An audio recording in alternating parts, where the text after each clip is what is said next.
हमारे साथ बिहार की सियासत में सबसे ज्यादा वोकल यानी अपनी राय बेबाकी से रखने वाले एक ऐसी शख्सियत हैं जो उप मुख्यमंत्री हैं, सम्राट चौधरी नाम उनका। उनके बयान अक्सर बिहार की सियासत और देश की सियासत में हलचल मचाते रहते हैं। सम्राट चौधरी जी हैं। सम्राट चौधरी जी, एक बात बताइए जरा, मन तो आपका भी करता होगा, दिल आपका भी करता होगा, भारतीय जनता पार्टी ने पूरा देश जीत लिया, बहुत सारे राज्यों में सरकार बना ली, केंद्र में 3 बार सरकार बना ली। बिहार में सीधे मैं सवाल कह रहा हूं कि बीजेपी का मुख्यमंत्री कब आपको लगता है मिल पाएगा? बीजेपी और सहयोगी दोनों मिलकर ये 2000 से लगातार नीतीश कुमार जी के नेतृत्व में हम सरकार बना रहे हैं। ये बीजेपी और एनडीए की ही जीत है, कोई गलतफहमी नहीं है।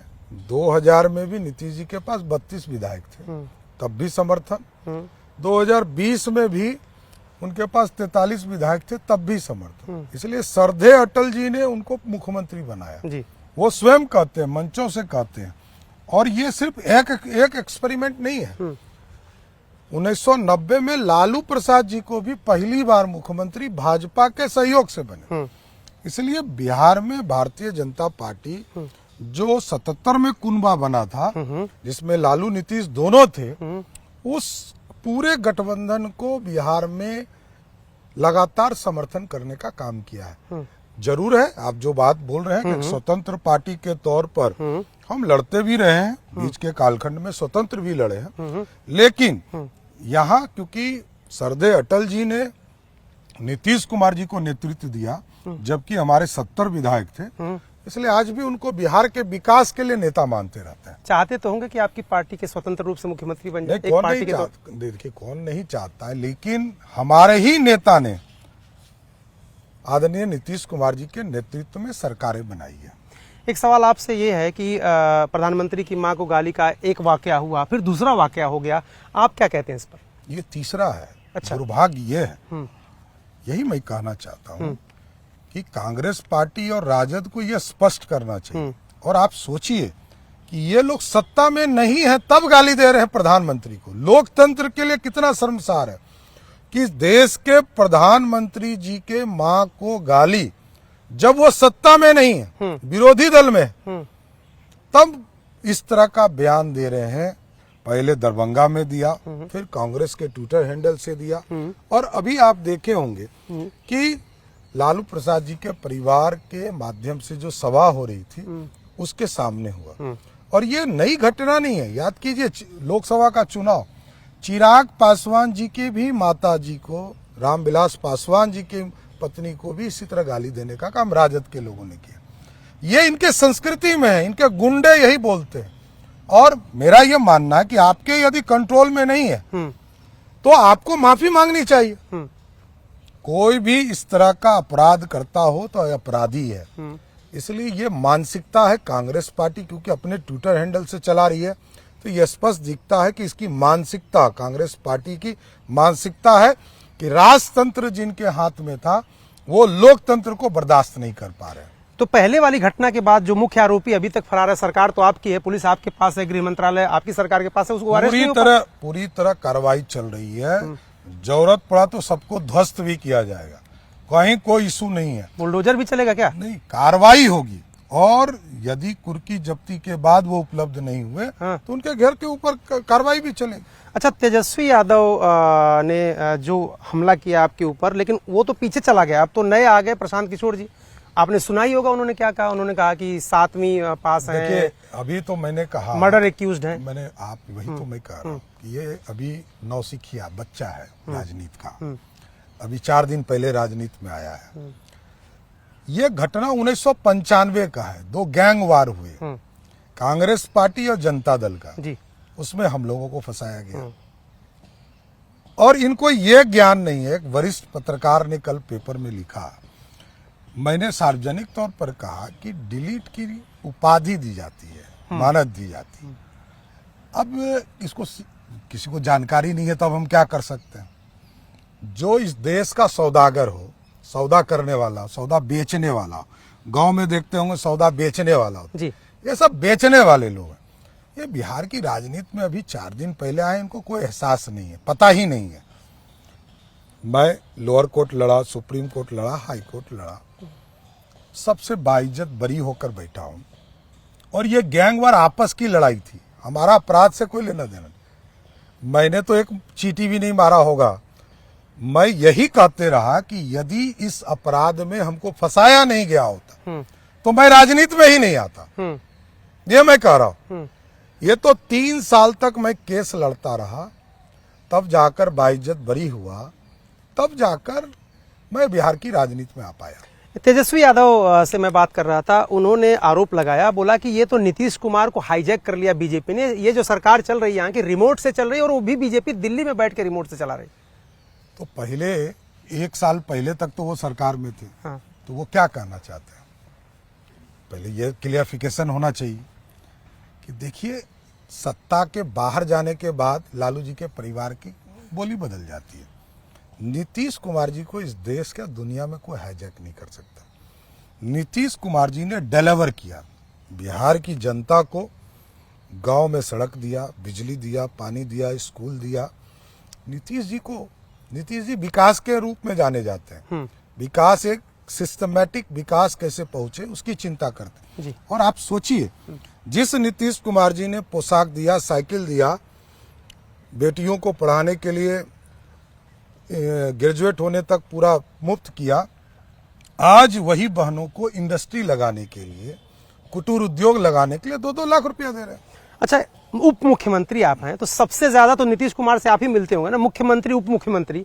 आप जरा एक बार हमेशा के लिए साफ कर दीजिए, क्योंकि उनके मेंटल हेल्थ पर वो चीजें समझ नहीं रहे हैं, भूल जा रहे हैं, अपने उसमें नहीं है, अपने दिमाग में नहीं है। बड़ा आरोप विपक्ष लग रहा है। आप ये बताइए, एकदम ठीक है, एकदम स्वस्थ है, फैसले लेने के लिए सक्षम है? लालू जी बीमारी के नाम पर जेल से छूट गए हैं, तो सबको लगता है कि दूसरे लोग इसी तरह रहते हैं।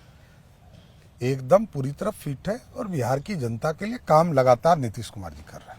अच्छा, नीतीश कुमार जी बिहार के लिए, जनता के लिए तो काम कर ही रहे हैं, लेकिन बीजेपी क्या स्पष्ट है? क्योंकि वो भी मजाल बीच बीच में लेते हैं, कहते हैं नीतीश का बस इस्तेमाल ये लोग कर रहे हैं। जैसे ही जीते चुनाव, नीतीश कुमार को हटा के बीजेपी अपना मुख्यमंत्री बना लेगी। आज भी नीतीश है, कल भी नीतीश है और परसों भी नीतीश। और एक चीज मैं स्पष्ट करता हूँ, 2020 में नीतीश कुमार जी ने फोन करके राष्ट्रीय अध्यक्ष नड्डा जी को कहा था कि आप अपना मुख्यमंत्री बना लीजिए, लेकिन आदरणीय प्रधानमंत्री जी ने कहा नहीं, नीतीश जी के नेतृत्व में हम सरकार बनाएंगे। इसलिए कोई कंफ्यूजन नहीं है। वो जो बीच बीच में किसी का पैर छू लेते हैं ड्राइवर, वो आदर पूर्वक अपने चीजों का निर्वहन करते हैं। एक सवाल ये है कि ओवैसी भी यहाँ पर आ रहे हैं, हालांकि गठबंधन उनसे नहीं कर रहे हैं। क्यों आपको लग रहा है गठबंधन नहीं कर रहे हैं महागठबंधन के लोग उनके साथ? कोई फैक्टर ही नहीं है। हाँ। देखिए, ना यहाँ कांग्रेस का रोल है, ना ओवैसी का रोल है, यहाँ लालू जी का रोल है। लालू जी की नीति चलती है और कोई फैक्टर नहीं है। सिर्फ लालू है जिनके पास 15-20% वोट है, इससे अधिक कुछ नहीं।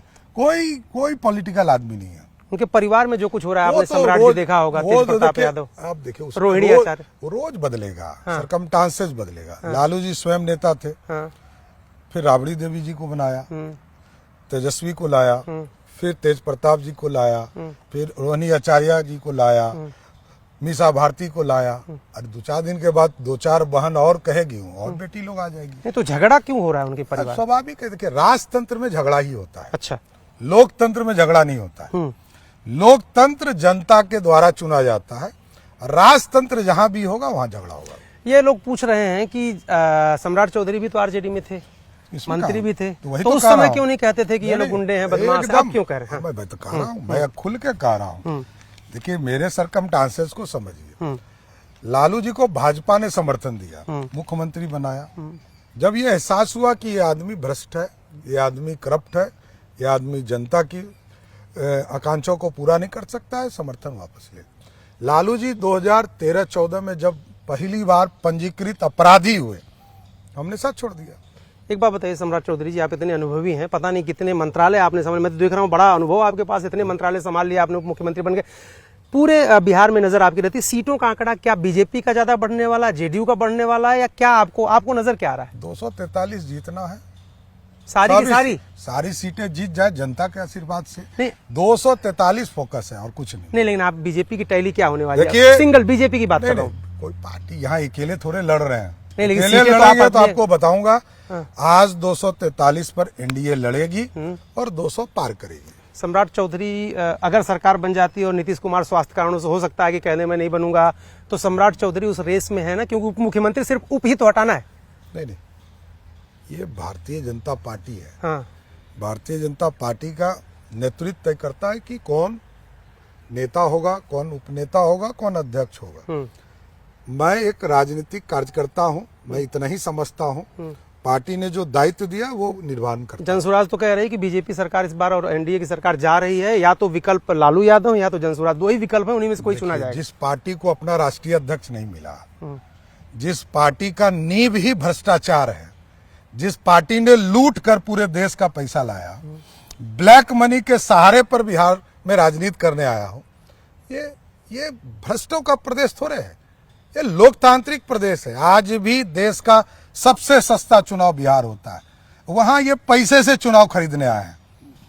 फुल मैनेजमेंट, इवेंट मैनेजमेंट होता है, नथिंग एल्स। तो देखिए, ये लोकतंत्र है, बिहार लोकतंत्र की जननी है। ऐसे पैसे वाले आएंगे जाएंगे, कोई कहता है 14 करोड़ ऐसे ही दे दिया। अरे तुम कौन हो? तुम उसके बेटा हो क्या? तुम भ्रष्ट आदमी हो। तुम अपने मुंह से कह रहे हो कि हमको 14 करोड़ मिल गया। तुम्हारे पिताजी हैं क्या? वो क्या है तुम्हारे? तुम भ्रष्ट हो। ये प्रथम दृष्टया दिखता है कि 14 करोड़ तुमने लिया।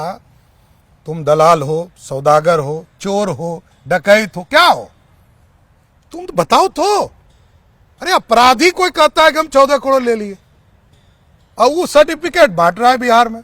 हाँ, वो अरे यार, चोर के सरदार तुम। आया ट्रस्ट में पैसा, तुम कैसे खर्चा कर रहे हो? सीएसआर का फंड कोई खर्चा करता है पार्टी फंड में? अरे भाई, यही तो शर्म लगता है।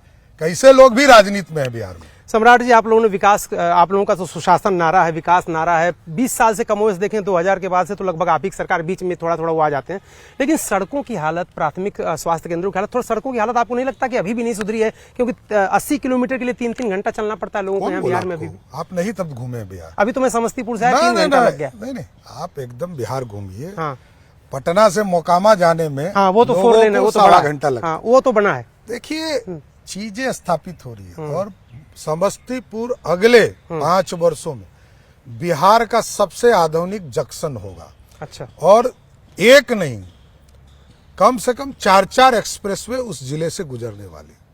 समस्तीपुर का तो सबसे ज्यादा विकास होने वाला है। मेरा आखिरी सवाल चलते चलते, कौन सी ऐसी एक योजना है, कौन सा ऐसा मुद्दा है, क्या आप लोगों के बीच में क्या कहने की भाई ये हमारा सबसे कोर फोकस है, सबसे बड़ा मुद्दा, इस पर वोट दीजिए? देखिए, अब बेसिक एम्यूनिटीज पूरे कर लिए हैं, रोड बना दिया, गड्ढे वाला सड़क आपने देखा नहीं था। नहीं, मैं 2005 से बहुत चुनाव कवर किया, बहुत मुश्किल हाँ, थी। वही मैं जान रहा हाँ, हाँ, हूँ। समस्तीपुर से आने में 6 घंटा आपको लगता हाँ, लगता था। अभी तो 2.5 से 3 घंटे में हाँ, आप 3 घंटा। हाँ जी। आप समझ लीजिए, ये बिहार अब बदल चुका। अब बिहार का इंफ्रास्ट्रक्चर बदल चुका। अब बिहार में इंडस्ट्री को मूव देने का समय आ गया।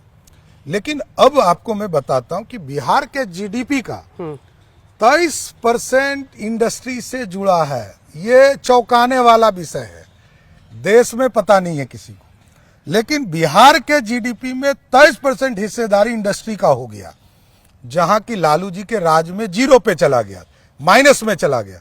और ऐसा नहीं है कि बिहार में इंडस्ट्री नहीं था। टाटा यहीं था, बोकारो यहीं था, स्टील प्लांट यहीं था, थर्मल पावर यहीं था। 87% रेवेन्यू झारखंड से आता था, 13% रेवेन्यू बिहार से आता था। उस बिहार को आज समृद्ध बिहार बनाया गया।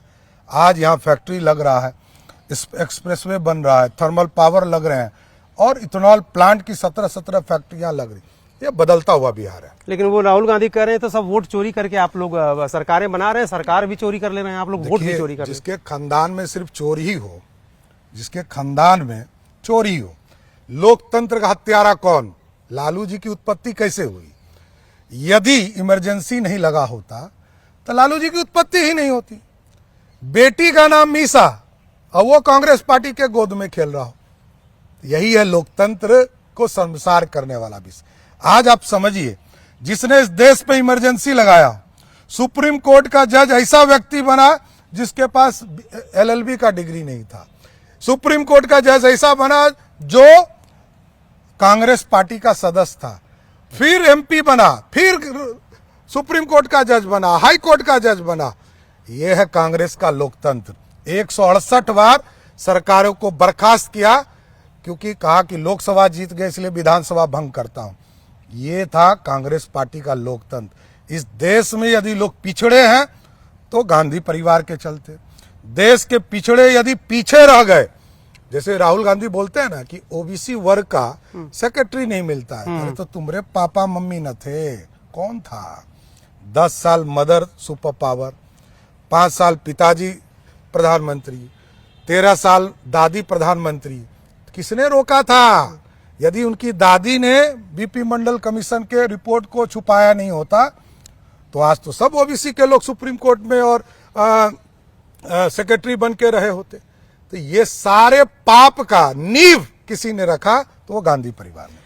सम्राट चौधरी जी बहुत बहुत धन्यवाद न्यूज़ 18 इंडिया से बात करने के लिए। सम्राट चौधरी जी कह रहे हैं कि कौन पार्टी नहीं चाहती कि उसका अपना चीफ मिनिस्टर हो, लेकिन अटल बिहारी वाजपेयी जो व्यवस्था दे के गए हैं, फिलहाल पार्टी उसी पर टिकी है। नीतीश कुमार ही मुख्यमंत्री हैं और नीतीश कुमार ही मुख्यमंत्री रहेंगे।